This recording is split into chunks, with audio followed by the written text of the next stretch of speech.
Ladies and gentlemen, welcome on African Supply Chain Heroes. This is our special edition in the WoCo. I'm really pleased to have a special guest, Dr. Amani Alfarra from FAO, Water Resource Management Officer at FAO. Really thank you to be there, Doctor. And first of all, please can you introduce yourself and let us know what is your position in the FAO and what is what is behind the Water Resource Officer. Okay. My name, as you said, is Amani Alfarra.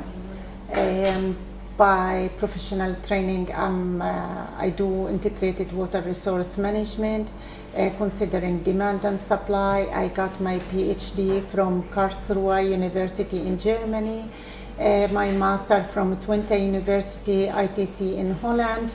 I did, before joining FAO, I was as associated professor in McMaster University, and I work in City Hamilton. Before that, I was working in a project in the Jordan River Basin, Transboundary River Basin, which was a big project, has 4 countries, about water economy and developing a water economic model for the Jordan River Basin. And then I joined FAO in 2014, and I work in various topics. Now our focus area, I'm part of the team in water scarcity in agriculture.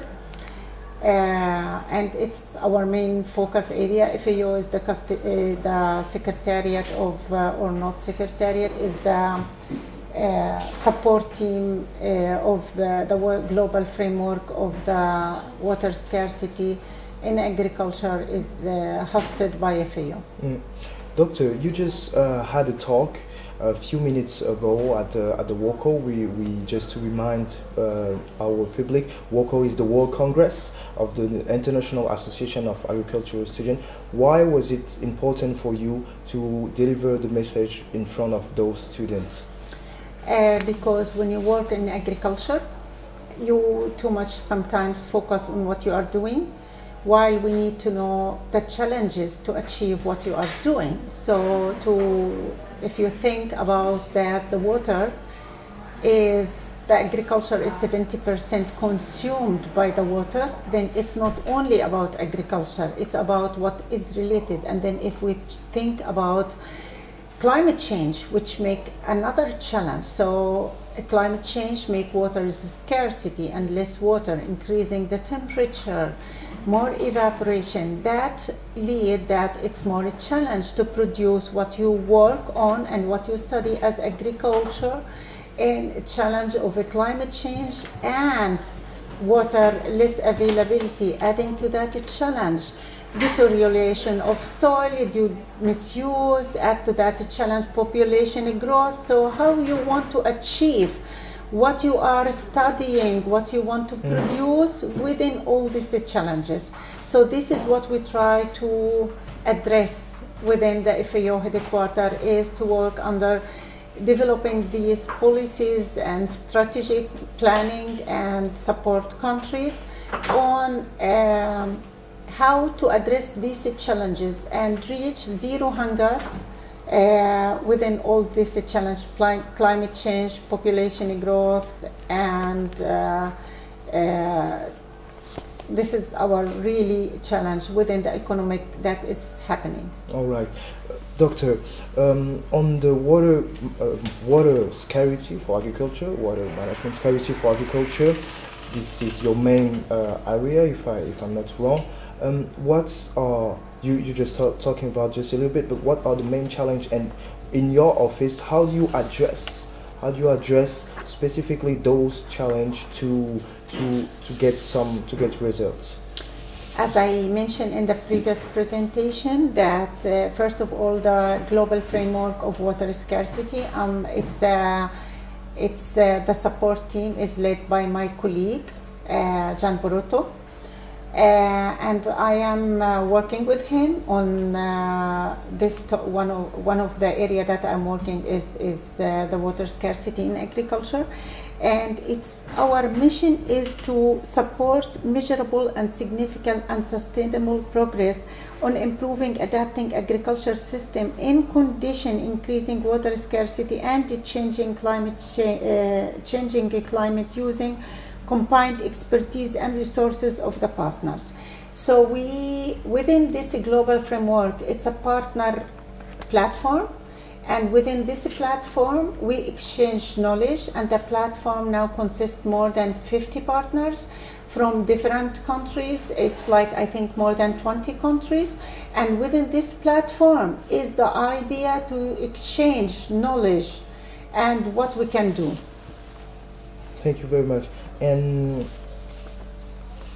on this platform, you just talk about, we talk a lot about climate change and building resilience, and you talk about a specific point, climate smart agriculture. Mm-hmm. Can we have an insight? What is climate smart agriculture? There is some work already done by the FAO on this topic. So how to put it in practice, and what is the CSA, the climate smart agriculture?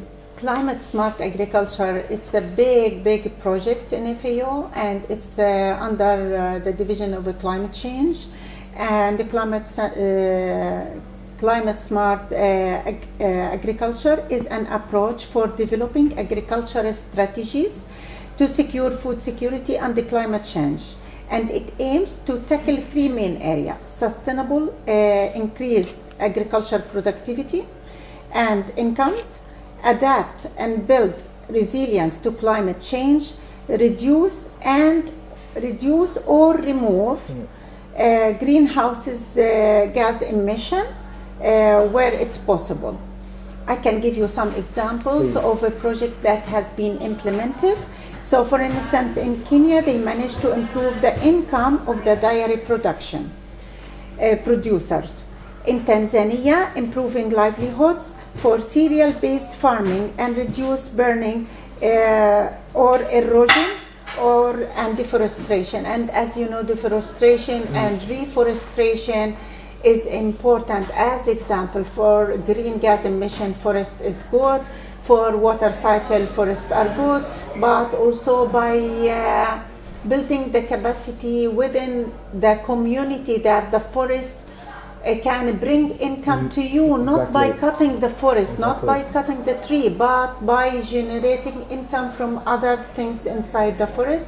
So we have a special program also that deal with producing income from forest without cutting the trees. And all this can go through guidance, through implementation, and also climate smart agriculture, collecting the successful stories and replicate it from region to another, considering the indigenous, the culture, like all the aspect of sensitivity of that culture, women in the farming, all that has been considered and touched very well in the project. Okay, excellent project. We have to take a look at this. I follow on another topic also really important that you just presented. It's a database about water worldwide. Can you tell us more about this powerful tool? It's a huge database.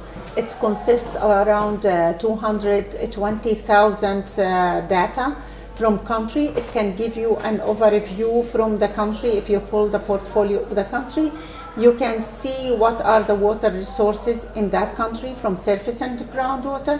You can see what is the water is used for agriculture. Is there any treated wastewater has been used in agriculture in that country.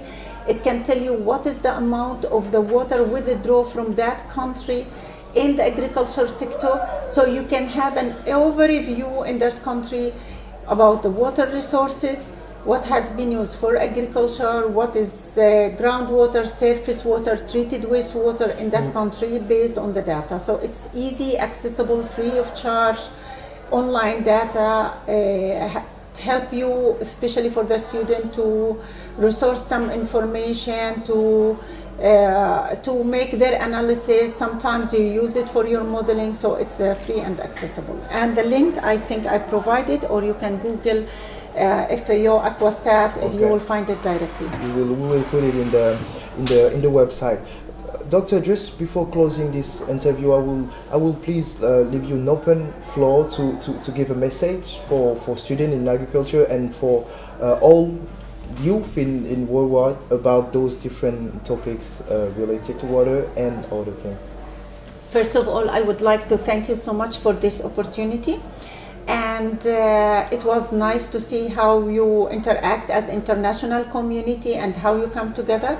And maybe I focused a little bit on my department, the land and water and climate change. But as I said the day before not today, but yesterday, that FAO is not only this. We have the agriculture department, we have the fishery department, we have the economic department. So FAO is forestry, so we have livestock, so you can think whatever related to agriculture, you can dig in that website of FAO to see your resources, your publication that you need, and try to outreach for the proper person inside FAO to respond to the question if you have any question. And our door in FAO is open. Please don't hesitate to ask. If you ever come to Rome, indeed FAO is open. You are welcome to visit. And it was really great pleasure to get to know you and to see how enthusiastic your team. And that's all. Thanks a lot. Thank you very much, Doctor. And Pleasure it is was mine. a pleasure to have you. And we will definitely visit the FAO headquarters with great pleasure and follow all the links and all the different open position that you give to us. I really thank you for this time, and for the interview, and we hope to see you again. Thank you, Doctor. Hopefully. Thank you so much. Thank you. Have a good day.